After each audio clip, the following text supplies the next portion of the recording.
This week's new global performance study shows that U.S. students are still far behind our international competitors. U.S. students Among industrialized nations, the U.S. ranked 17th in science.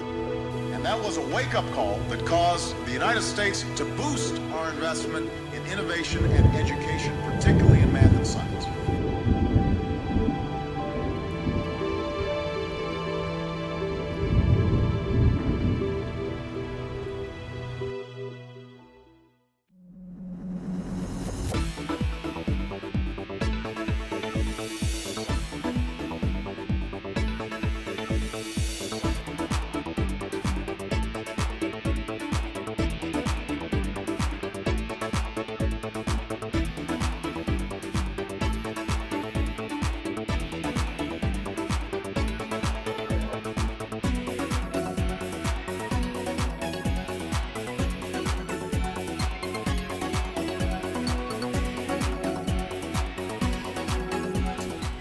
We've got 6 programs that are full-day programs that we take out to schools all over Washington State.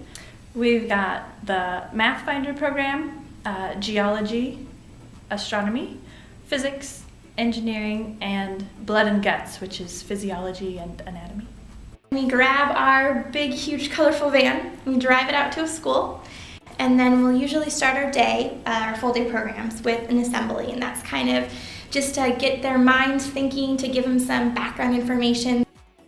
Then we set up the exhibit area, which we set up these beautiful little amberwood interactive exhibits and all different tables. And we also have floor exhibits, and they're all hands-on. We come in, their eyes light up, and they start hooting and hollering, and they're hooting and hollering for science. Like, who would think that you would be that excited about physics? Instead of learning about an electron out of a book or learning the definition, we bring an experience to the students. And there's also the Van de Graaff generator that shows electrons jumping off of one metal sphere onto another, and it gives students that visual, like, that's an electron, it's trying to get away from another electron, and it's jumping.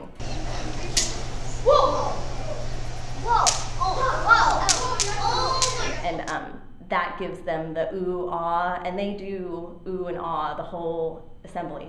And that is a great way to set up the day, because then the rest of the day you go around to the classrooms sharing more in-depth lessons that fall within that physics realm. There's been a lot of teachers that have gone to some really small towns, especially in eastern Washington, where there's a schoolhouse with maybe 20 students.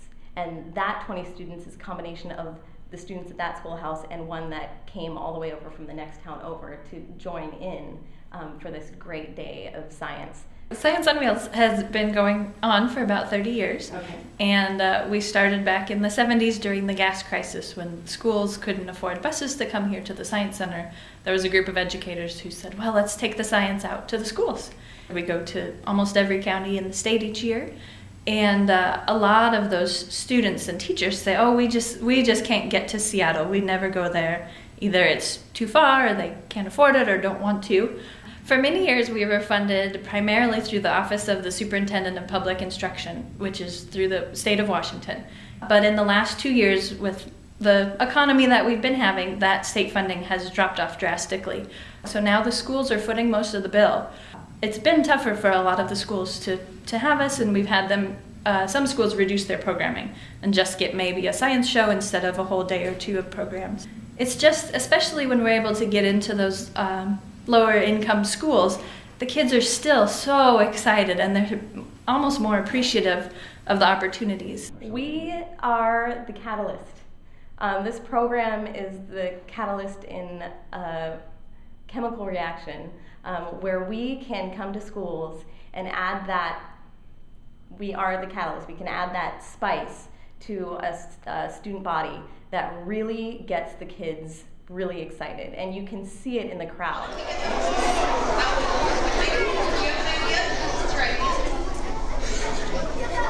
But one of the main issues that's always brought up is where the United States sits in, are we a competitive group? Are we going to succeed in future generations if we don't have that great knowledge in technology and science?